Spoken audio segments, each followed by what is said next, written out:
Recently, I was asked to be a guest on the podcast The Gateway with C.L. Thomas. Here's part one.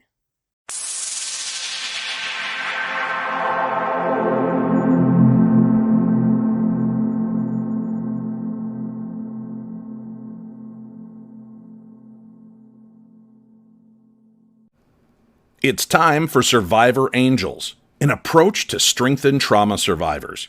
Here, you can escape what draws negativity and engage your positive abilities and the gifts that you've always had. Let's activate your angels. And to help you on that journey, here's Chaplain Jodi. In a world where darkness may sometimes seem overwhelming, there are those who shine with an inner light, guiding others toward love, healing, and hope.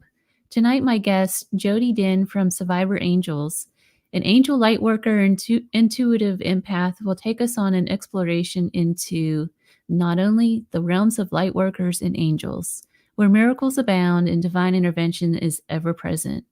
Jodi, welcome to the show. Thank you for having me.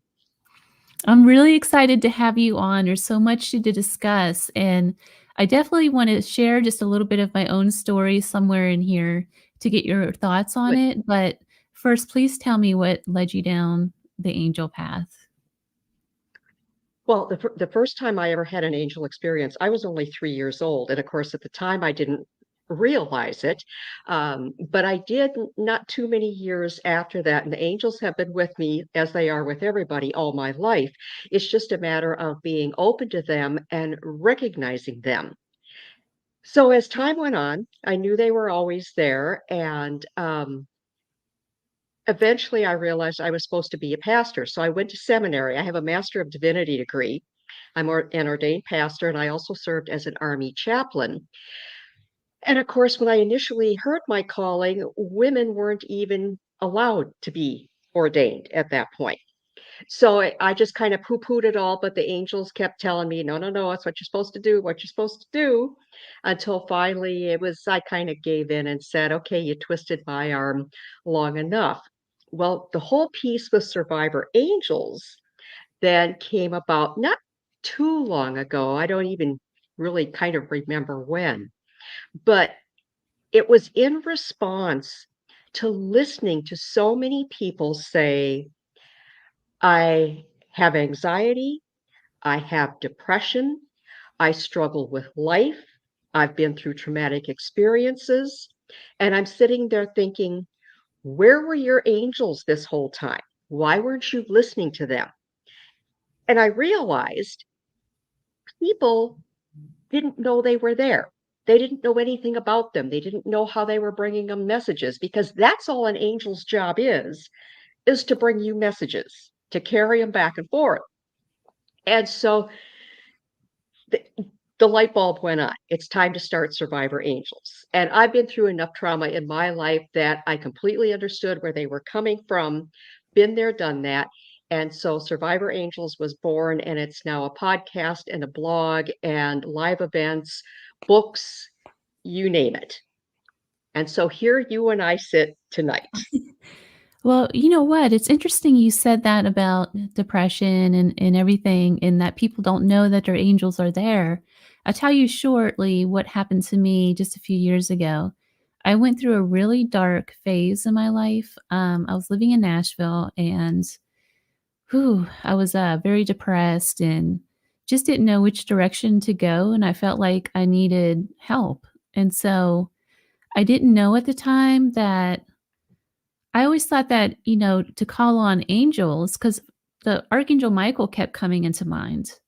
And there was somebody else that I was talking to a lot that kept mentioning this particular angel. And I always thought, I think one of the things that people go through is that, how dare I, as a mortal human, attempt to get help from an angel? That was my whole thing. Like, I felt too low and all of that. So there's that side of it. And then the second side, well, that was my personal story. But then in the paranormal world, I hear a lot of people say that, oh, well, that's too religious for me. I can't acknowledge demons, but not angels. Exactly, and that's the myth that's out there. Angels are non-religious energies. They're in all of the cultures, they're in all world religions, all the way back to ancient times, as far back as we can possibly imagine, even to before they could even write things down, even with the little hieroglyphic pictures and everything. And then they say, "Well, but I believe in demons." Demons are fallen angels. Like, It's so bizarre, right? I get that all the time in the paranormal world, though, that it's I can't do that. It's too Catholic. It's too religious. It's too whatever. right. Yeah. I mean, it's really it's very simple. And when you start studying the other cultures and the other religions, you find out that there is this common thread that runs through all of them, and it's angels. And it's just because they are just messengers. They're not trying to convert you into any religion. No, yeah, no political agendas, nothing. They are just there to carry messages to you. Some people call it their intuition. I call it angels. It's that gut feeling. It's that message that's coming through that's telling you do this and don't do that. And I mean, there are stories by the millions out there of how Mm. angels have saved people, gotten them turned around in life, got them on what their life's purpose is.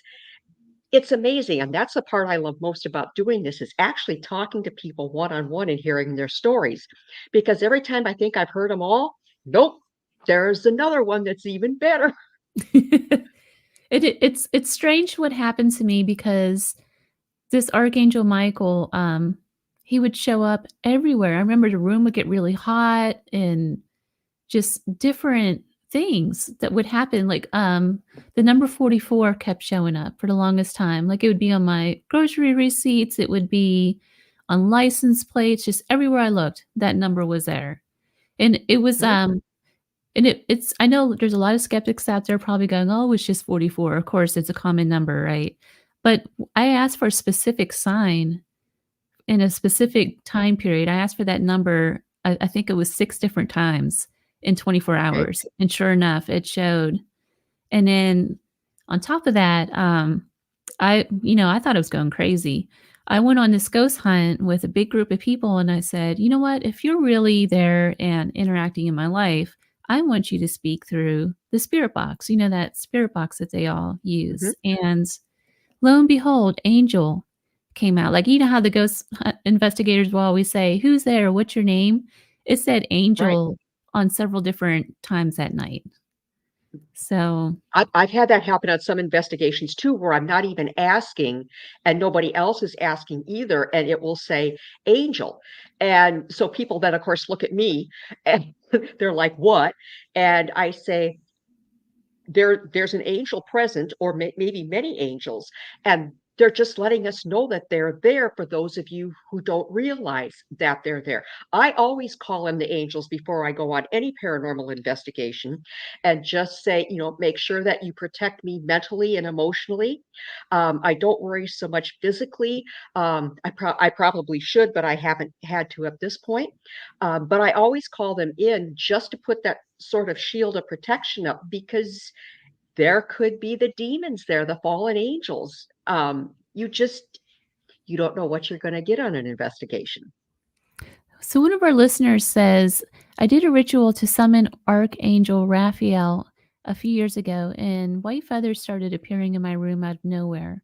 I don't know if it's an angel or not. Any thoughts?" Um, without knowing everything, but if they were summoning Raphael, I would say it probably was. Raphael is the healing angel. If there were any shades of green that were appearing at the same time, that's Raphael's aura color. Raphael is also associated with, I have to stop and think real quick. Raphael is water, air. No, Raphael is air. I always get Raphael and Gabriel mixed up. Don't ask me why, but I do. Yes. So, yeah, so Raphael would be the air element. and everything. So you have to kind of start putting all these different things together of what's going on around you. And that's how you know for sure if it is an angel coming through. The color green for the aura could come through in so many different ways. I know I had a message from a person just yesterday. And she said, when I was a child, she said, I woke up in the middle of the night and there was this bright green light in my bedroom, and I didn't know what it was. And she said, my sister, who was older than me, was awake and said, well, what are you doing? And she's like, well, don't you see the green light? And she didn't see it, which that's not uncommon because they're only going to appear to those who are open to them or who the message is meant for at that point in time. And so, she asked me what that meant. And I said, if you were maybe having trouble sleeping, maybe you were in the middle of a dream or even a nightmare, that was Raphael that was there to comfort and soothe you. And you knew it was Raphael by the bright green light. I've had angels come as sparkles, as sweeps of light. Like you said, through numbers. A lot of times you can piece it together through the different numbers. Just depends. That gets really complicated, though, when you start trying to piece all that together. Mhm. Not that that isn't a good way to do it. It's just you need to look at a whole lot of different things. But that could very well have been an angel. I never poo-poo it until something else pops in to tell me that no, it wasn't an angel, because our angels are always present with us 24/7, 365. They've been here since our soul was created, which is like all the way back. What exactly is an angel? I know this might be a silly question, but So if we're not discussing it in religious terms, what exactly is an angel? an angel is nothing more than energy, just like we are energy. The pictures of angels with wings and halos, that's not an that's an artist's depiction of what they believe an angel looks like. If you start going by some of the ancient texts and scriptures, you actually find out they're quite ugly and quite scary. If you were to actually see an angel manifest in the way some of those writings describe them, um, it would be now I'm just going to go from the Christian thread here, but if it was the seraphim have four faces. Let's see if I can get them right. The human, the lion, the ox, and the eagle. That's what will appear, and then with multiple wings, not just two wings. Those cute little cherubs that we see, like on Valentine's Day, Cupid, that's part of a Greek myth about the love god Eros. And it's really it's a whole long story is what it is. I'm not going to go into that now because that brings up all kinds of other questions. But it's a love story. And again, it was just artists that started going, well, let's just go. Cupid with the bow and arrow is the one that did this. It's it's a myth. That is all a myth. Angels are the opposite of what they think they are. I say angels are light and love, but they don't look like light and love. They look like monsters, basically. The fallen angels are the bright, pretty, fancy ones. And that's why you've got to be careful for them because they can suck you in a heartbeat because you go, oh, pretty. It's like somebody offering a child a piece of candy. Oh, candy. So it's just the opposite. That's what. Go ahead. Is those, the paranormal investigators, they always get the sounds of little kids. Are those actually demons or are they real little kids, in your opinion? So this is the way I see it, and it doesn't mean that I'm 100% right because, as you know, all of the paranormal and supernatural is very subjective. None Yes. of us know for sure.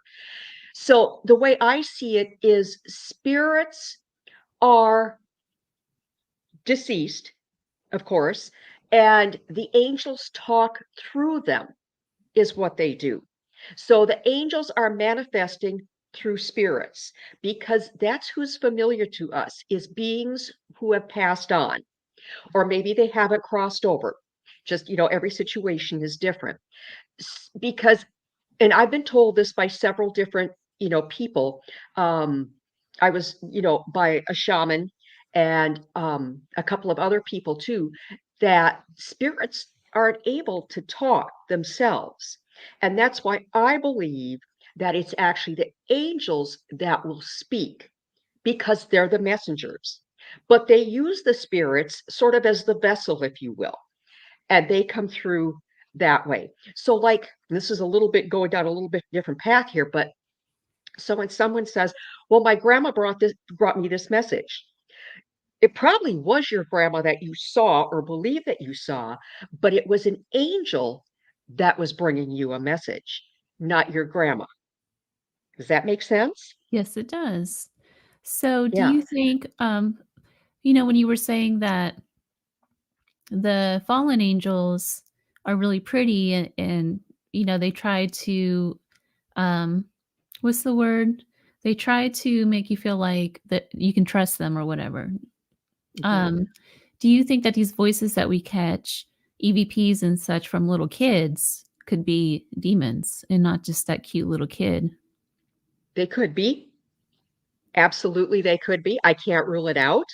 Um, and there again, that's why I say all of this is not easy to figure out. And so some people will say, "Well, you're so sure about this and you're so sure about that." I'm not, because you just don't know. And just like our universe is complicated, the supernatural and paranormal is equally as complicated because it's all intertwined. I Mhm. was in Panama just a few months ago and visited an indigenous village there and was able to talk to their tribal leader. I had to use an interpreter, of course. But my first question to him is, "Do you have angels in your culture?" And he just lit up like, wow. And then the interpreter, the translator, even said, "Never had this question before." And he went on this whole long explanation about who they see angels as being. And of course, the interpreter came back with everything. This is going to be one of my podcasts in the not too distant future. I'm pulling together some other pieces for it.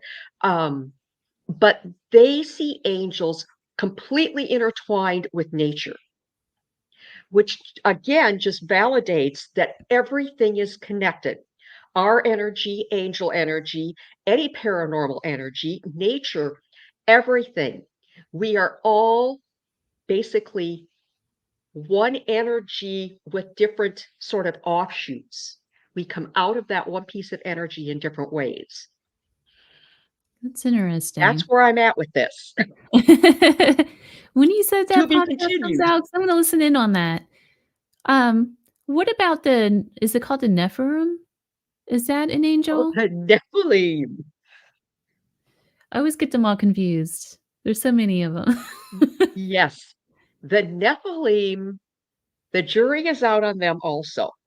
They come from a section of the Old Hebrew texts called the Apocrypha, which was taken out of both the Hebrew and the Christian books.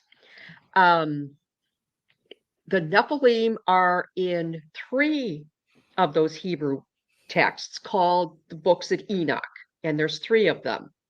And basically, what it said in those books is that they were angels that were here and mated with humans, and they're giants. Okay. The reason that the books were pulled out is because the Jewish religion believed that those books were just mysticism.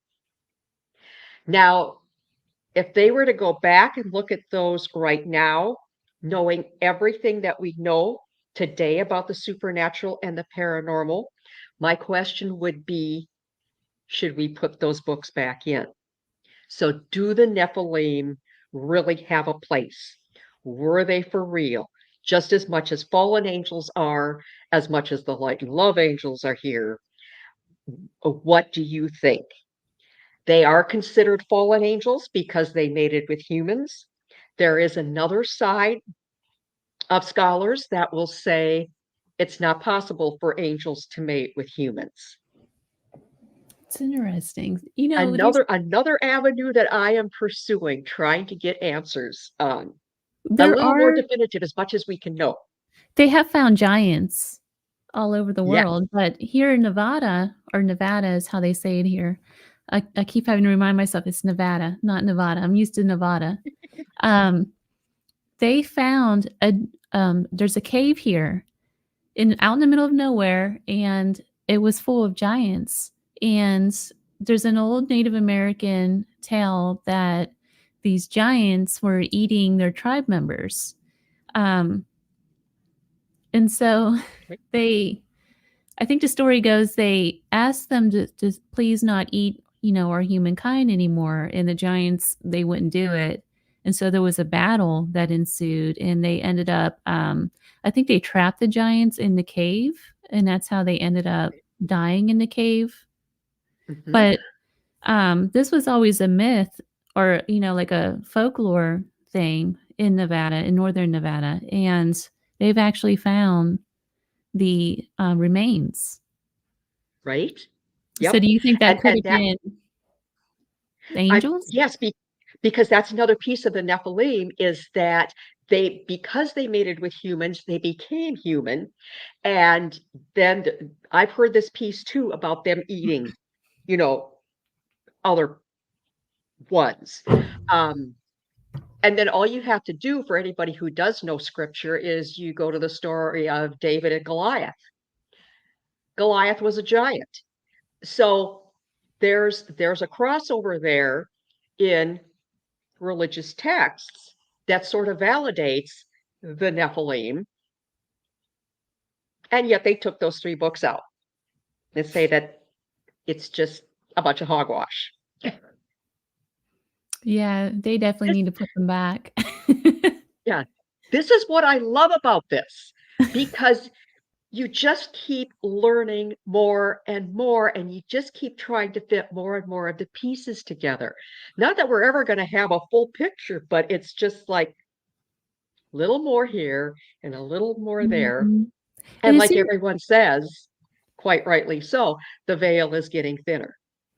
The veil is truly getting thinner. it is, you're right, especially with social media now and how quickly information is transferred and how people are starting to look outside of their, um, I don't wanna say dogma, but their religious teachings. You're able to actually look at other religions and what they believe and see that they're all almost the same story-wise. They all have, like, a Messiah, and they all end the same way with some kind of resurrection and happy ending and, the whole deal.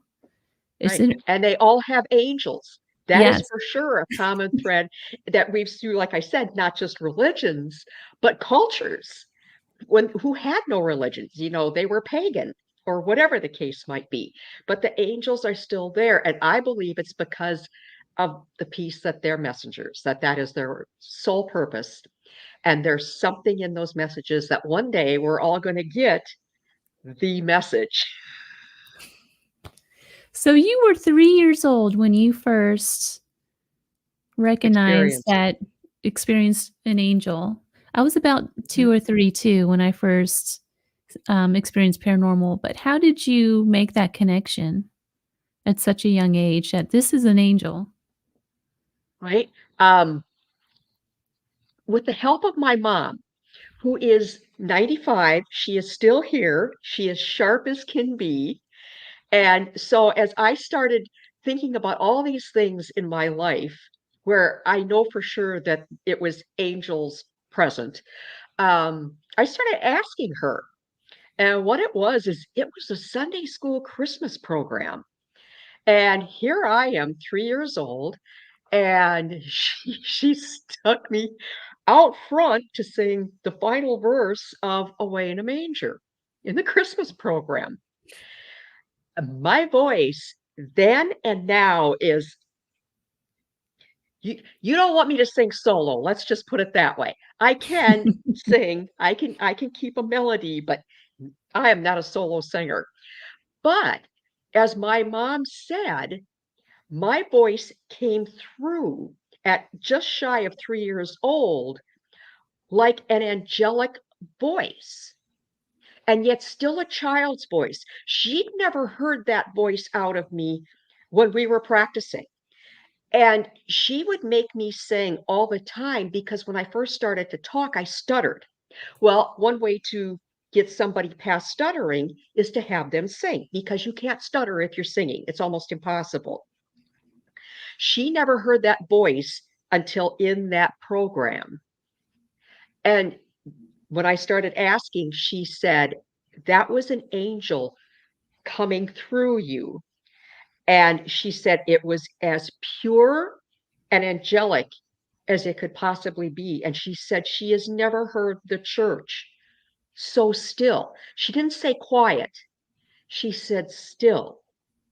She said it was just like everybody was gathered in that moment into that verse of that song. So this It gives angel me the was chills. it It was really does. so there was an angel channeling through you. My guardian angel, I used to call her Bridget. I've since learned because she's been talking to me, and I say she because when she comes, I see her as a female. Angels are genderless, but she comes through as a female. Um, the way I found out her name, I thought was Bridget, was because I kept hearing bridge, bridge. I thought it meant that it was my work was to be the bridge between the two worlds. That's what I thought.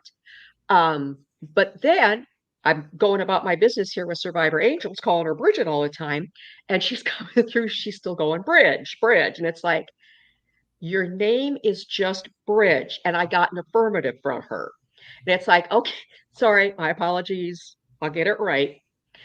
But it was interesting. It was confirmed to me who she is, that she's with me.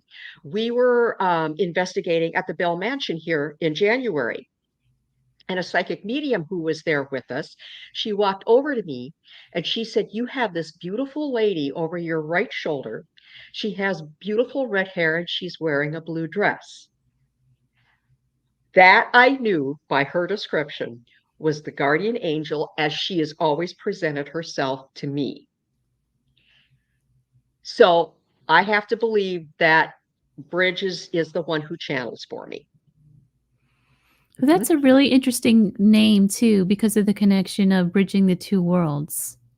Right? I've actually heard another medium say that he had a dream about being on a bridge with a bunch of people underneath the bridge, and um, I think he was having a hard time in his life or something at that time. He was at kind of like one of the crossroads, like I was at a couple years ago, and he said that in this particular dream or vision, I call it a vision, he said that his whole purpose in life was to help the people that were under the bridge.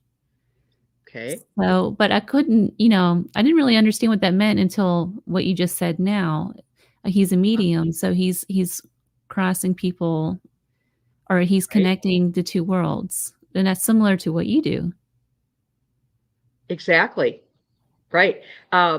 Another time we were investigating at Joliet State Prison, and one of my daughters and her husband were there with us, and we were coming out of one of the cell blocks, and she said to me, we need to go back in because was her husband said he had some spirits that desperately wanted to cross over and he wasn't able to help them, and both he and her are very strong paranormal wise. If you ask them if they're psychic mediums, they will kind of poo-poo it. I think that they both are. And so we went back in and we joined hands and silence. Sometimes when I help to cross people over, I speak, but in this case, we knew it was to be silent. And all of a sudden, for me, I saw everything, just this bright light consume the three of us. And I just held that because for me, that was the portal opening for them.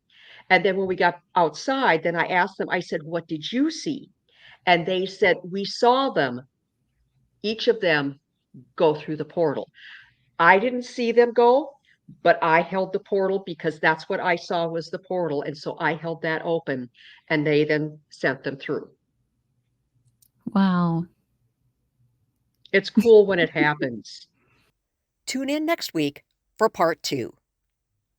Thanks again for joining Chaplain Jodi on Survivor Angels. For more information, go to chaplainjodi.me. That's chaplainjodi.me. And on Facebook at Survivor Angels-Chaplain Jodi. Sound effects for the show created by Andre Opate and provided by Pixpay. This is Dave Schrader. Until next time, sending you off to activate your angels.